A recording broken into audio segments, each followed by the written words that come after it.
Madame, Monsieur, bonsoir et bienvenue dans ce bref tour de l'actualité sur RTU2. Pour commencer, les matchs de la CAN 2023 se poursuivent et la surprise aussi, le favori des favoris.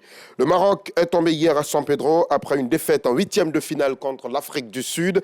Une belle équipe sud-africaine qui est venue à bout du système de Walid Regragui.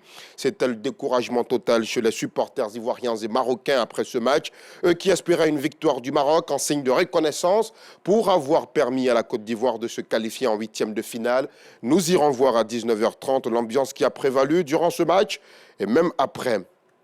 Mais avant ce match du Maroc contre l'Afrique du Sud, il y a d'abord eu Côte d'Ivoire-Sénégal. Les Ivoiriens qui ont arraché dans une ambiance de folie à Yamoussoukro la qualification au bout donc, de la compétition, au bout du suspense au tir au but. C'était une folie en effet dans la capitale politique sur les terres de Félix Houphouët-Boigny.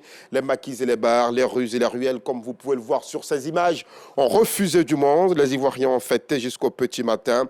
C'était une ambiance incroyable que notre reporter nous proposera de voir dans la grande édition.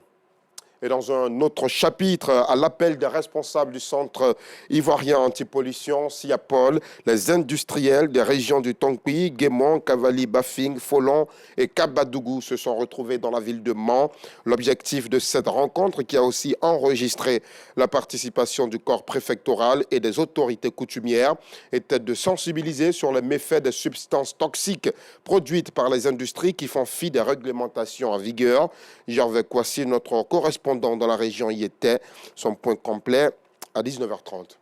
Et hors de nos frontières, Médecins sans frontières a annoncé aujourd'hui mener une campagne de vaccination au Soudan du Sud où sévit une épidémie d'hépatite E. La maladie est particulièrement mortelle chez les femmes enceintes.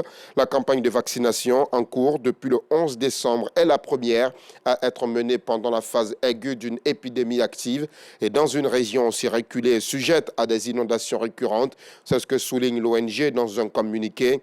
Médecins sans frontières prévoit notamment de vacciner d'ici juin 2024 12 776 femmes et jeunes filles âgées de 16 à 45 ans dans les villages du comté de Fangak au nord du Soudan du Sud, où les habitants doivent désormais utiliser des pirogues pour se déplacer à cause des inondations.